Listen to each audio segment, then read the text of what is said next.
Like mindful meditation in Buddhism, the Sufi practice of zikr or remembrance of God, is for the most part a gradual liberation from the self. The more one performs and gives oneself over to the meditation or the zikr, the more one cultivates in oneself the divine attributes, and at the same time diminishes one's ego.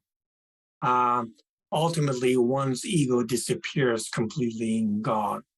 And the analogy that's basically used in Sufi literature is the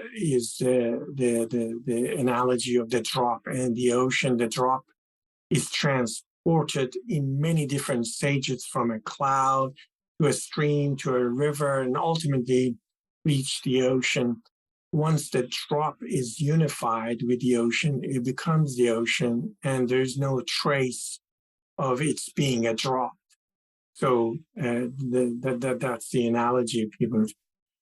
But in this context, I would like to also emphasize that this state of oneness is not only a matter of sitting and meditating and immersing yourself in zikr and meditation. Sufism, one aspect of Sufism, which is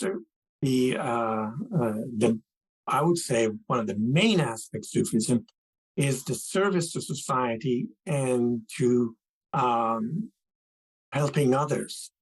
I mean, the practice of meditation and cultivating these divine attributes, it would be useless if you don't use it to benefit other human beings.